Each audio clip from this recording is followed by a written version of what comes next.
Teman-teman semua, kali ini saya akan berbagi cara membuat laporan studi kasus untuk UKM PPG tahun 2023, PPG dalam jabatan K1 gelombang 2. Teman-teman semua, penjelasan saya sertai dengan contoh jelas dan tanpa ribet. Untuk kemajuan kita bersama, mari saling dukung dengan cara klik subscribe, like, comment, dan share video berikut ini. Teman-teman semua, sesuai dengan jadwal pelaksanaan UKM PPG dalam jabatan periode 6 tahun 2023, di sini dijelaskan ada hal yang baru, yaitu di bagian UKIN itu di nomor 6, bahwa teman-teman diminta mengunggah dokumen studi kasus, yaitu kurang lebih di tanggal 3 sampai tanggal 6 Desember tahun 2023. Teman-teman, apakah sudah siap untuk mengunggah dokumen studi kasus? Kalau belum, mari kita simak penjelasan berikut ini.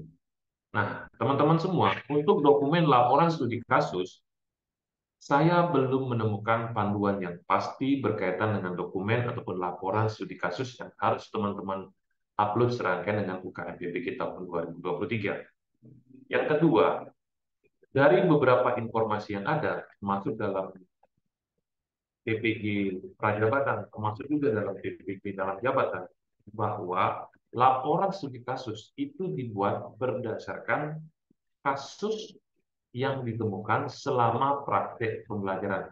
Dalam hal ini adalah berdasarkan pengalaman sendiri, bukan pengalaman orang lain. Nah, laporan studi kasus itu dapat disusun dengan menggunakan metode STAR, ya, di mana S-nya itu adalah situation atau task, kemudian A-nya itu adalah action, kemudian R-nya itu adalah result. Nah, mengenai situation atau task itu adalah situasi kasus yang ada ataupun yang dialami oleh siswa kita selama kita menyiapkan praktik pembelajaran. Nah, yang kedua itu adalah action, itu adalah tindakan yang Anda telah lakukan dalam menghadapi ataupun menyelesaikan situasi atau kasus-kasus yang telah teman-teman ungkapkan. Kemudian result itu adalah hasil atau dampak dari tindakan yang telah teman-teman lakukan. Nah, jadi sekali lagi, salah satu metode yang bisa dipakai untuk laporan studi kasus ini adalah metode STAR. Nah, berikut teman-teman, bagaimana cara menulis laporan studi kasus. Nah, yang pertama itu adalah ada penjelasan mengenai deskripsi kasus atau deskripsi studi kasus. Jadi di sini teman-teman diminta untuk menyebutkan topik atau kasus yang Anda akan uraikan. Berikutnya, mengapa topik tersebut atau kasus tersebut penting untuk diungkapkan. Jadi teman-teman di sini mungkin bisa menulis kurang lebih 100 atau sampai dengan 150 kata. Nah, setelah deskripsi kasus, maka teman-teman akan mendeskripsikan analisis situasinya. Ya, situasinya seperti apa. Nah, teman-teman di sini bisa menjelaskan situasi yang terjadi. Ya, berikutnya seperti apa peran Anda, kemudian siapa saja yang terlibat, kemudian tantangan dan hambatan yang teman-teman alami selama ini seperti apa. Jadi ini yang bisa teman-teman jelaskan di bagian analisis situasi. Nah, kurang lebih itu adalah 200 sampai dengan 250 kata. Kemudian yang ketiga itu adalah alternatif solusi atau actionnya yang teman-teman sudah laksanakan. Maka di bagian action, teman-teman akan menjelaskan langkah nyata yang telah teman-teman lakukan. Berikutnya seperti apa dukungan sumber daya, materi, dan lain-lain yang teman-teman gunakan untuk menyelesaikan kasus ataupun tantangan yang ada selama ini. Nah, di bagian action atau alternatif solusi, teman-teman bisa memaparkan kurang lebih 250 sampai 300 kata. Nah, kemudian di bagian R ataupun result itu adalah bagian evaluasi. Teman-teman bisa menjelaskan hasil dan dampak dari langkah nyata yang telah teman-teman lakukan. Baik dampaknya bagi siswa termasuk juga bagi kita sebagai seorang guru. Nah, teman-teman bisa memaparkan 100 sampai dengan 150 kata. Nah, ini adalah contoh bagaimana cara menuliskan laporan studi kasus. Tentunya Apa yang akan teman-teman nanti buat, silakan tunggu arahan atau informasi dari panitia UKM PPG di LPTK-nya masing-masing. Tetapi untuk mempermudah, termasuk juga nanti sebagai contoh ketika teman-teman menulis laporan studi kasus, saya akan berikan contohnya ya. Jadi ini sebagai perbandingan saja untuk teman-teman supaya lebih bisa memahami seperti apa cara menulis laporan studi kasus. Nah, judul yang saya berikan di sini adalah jadi bagaimana meningkatkan motivasi dan hasil belajar IPA siswa melalui implementasi pembelajaran berbasis masalah dan media inovatif. Nah, deskripsi kasusnya adalah ya. Jadi sekali lagi seperti yang sudah saya sampaikan tadi bahwa di sini teman-teman bisa menyebutkan kasus yang Anda uraikan termasuk mengapa topik itu penting untuk diuraikan. Nah, contohnya misalkan seperti ini. Beberapa bulan yang lalu saat saya mengajar di kelas 4 SD di SDN nomor 2 Panjanom, saya menemukan beberapa permasalahan ataupun kasus. Pada saat saya mengajar materi IPA, saya melihat siswa-siswa saya kurang bersemangat dalam belajar. Mereka hanya duduk mendengarkan apa yang saya sampaikan. Tidak sedikit di antara mereka yang mengantuk ketika mendengarkan saya. Ada juga siswa yang menaruh dagunya di atas meja.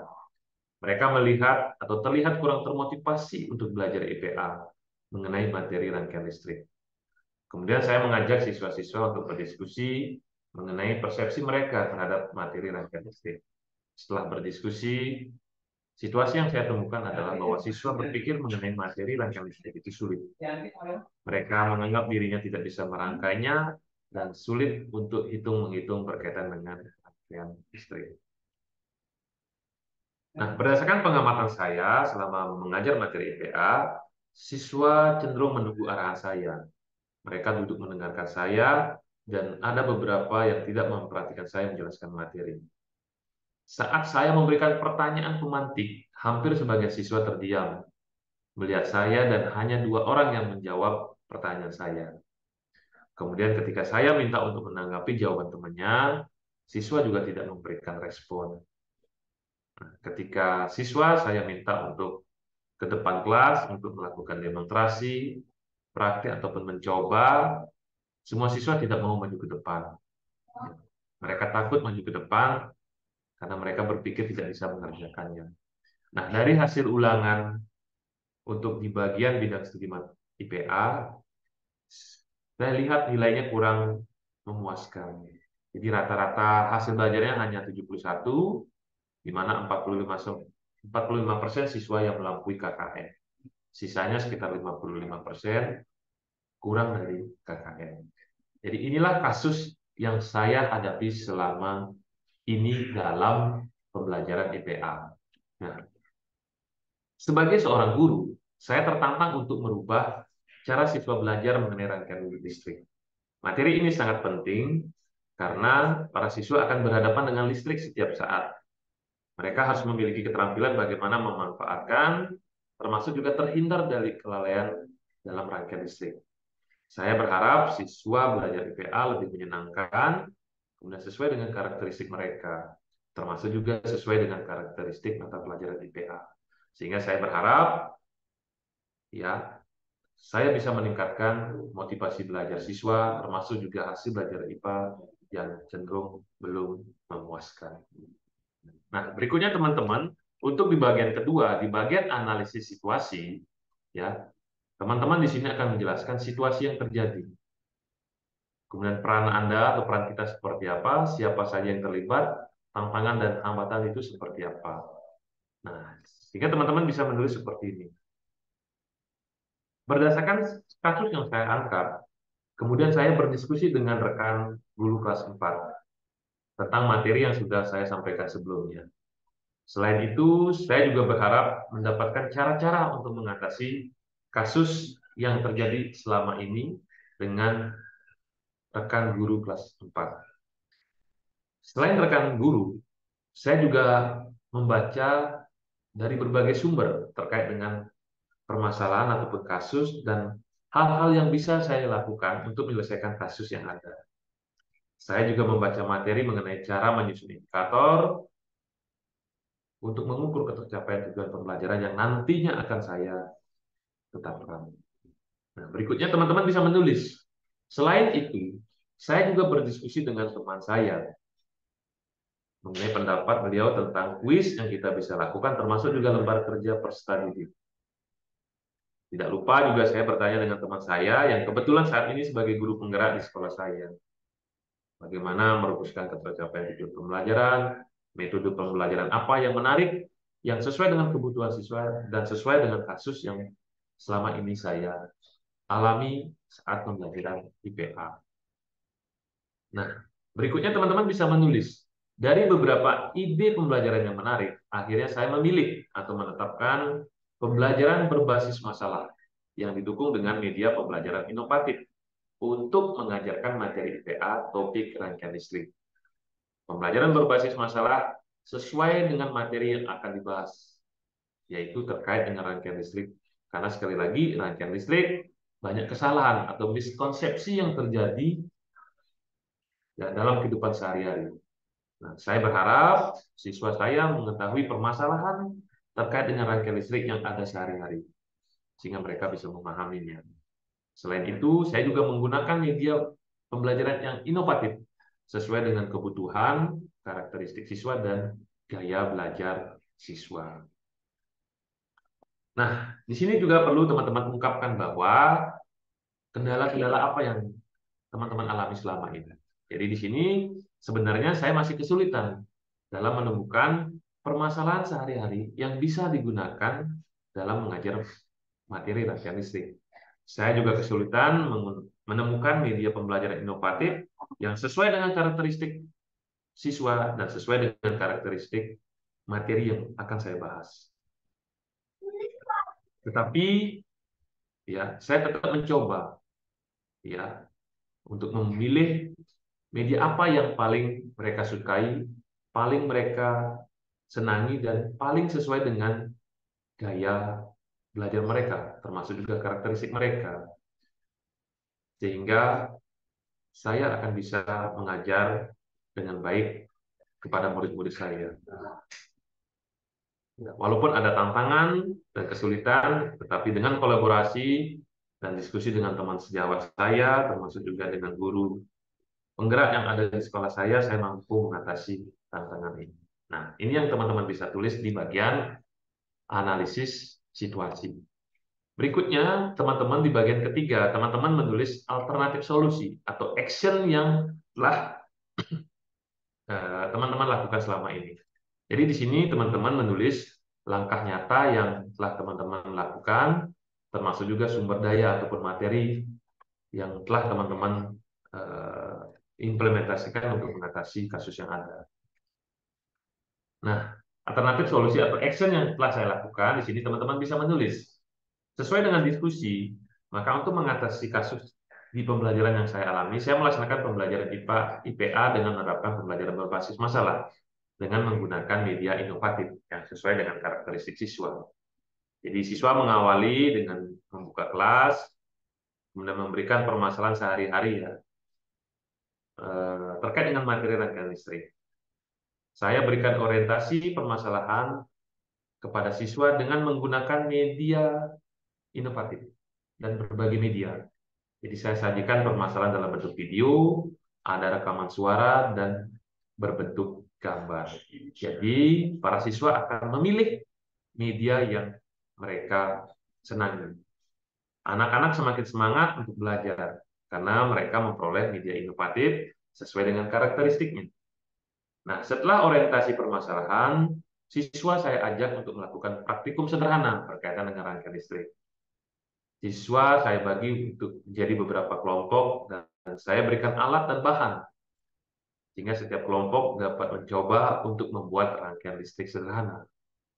Saya melihat siswa saya sangat senang untuk belajar. Mereka asik untuk membuat rangkaian listrik yang mereka buat. Nah, itu ya, itu adalah action yang sudah teman-teman laksanakan. Nah, tidak hanya praktikum ya, tetapi saya juga mengajak siswa saya mengamati rangkaian listrik yang ada di sekolah, terutama di dalam kelas. supaya mereka tahu rangkaian listrik yang ada di sekolah ataupun di dalam kelas itu seperti apa. Jadi mereka tampak lebih senang belajar secara langsung, ya, karena mereka bisa mengimplementasikan dalam kehidupan sehari-hari. Nah, teman-teman juga harus menuliskan sumber daya. Jadi sumber daya yang saya manfaatkan, ya, yaitu tidak memakan biaya yang terlalu banyak. Karena saya hanya membutuhkan beberapa baterai, lampu setter, dan beberapa kabel yang sudah ada di kit IPA di sekolah saya. Ya, sehingga saya tidak mengeluarkan biaya yang terlalu banyak. Selain itu, media inovatif yang saya gunakan juga saya buat sendiri. Ada berbentuk rekaman video, suara, termasuk juga gambar-gambar yang saya cari di mesin pencari Google. Nah, itu teman-teman sampaikan di bagian alternatif solusi. Nah, ketika saya melakukan pengamatan rangkaian listrik di sekolah, tidak lupa juga saya meminta izin kepada kepala sekolah, ya, untuk menerapkan pembelajaran, termasuk juga untuk melakukan observasi rangkaian listrik yang ada di sekolah ataupun di kelas di mana saya mengajar. Nah, itu ya teman-teman. Berikutnya di bagian terakhir, di bagian result, di bagian hasil dan dampak, jadi teman-teman akan menuliskan dampak ataupun hasil nyata yang terjadi pada anak-anak, termasuk juga pada kita. Nah, sesuai dengan masalah dan solusi yang teman-teman terapkan, maka teman-teman bisa membuat seperti ini. Nah, setelah menerapkan pembelajaran berbasis masalah yang dibantu dengan media inovatif, saya melihat siswa saya senang dalam belajar. Siswa tampak antusias dengan masalah kehidupan sehari-hari yang saya sampaikan dengan berbagai media inovatif. Para siswa tidak hanya menyimak, tetapi mereka bertanya kepada saya. Dan mereka bertanya juga kepada siswa yang lain. Siswa lain juga aktif menanggapi pertanyaan yang saya ajukan, termasuk pertanyaan yang diajukan oleh kelompok lain.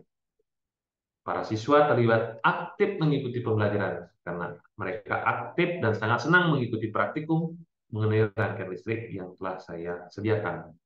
Mereka aktif berkolaborasi, termasuk juga mempresentasikan hasil praktikum mereka kepada teman-temannya. Nah, pembelajaran kali ini juga terlihat tidak membosankan.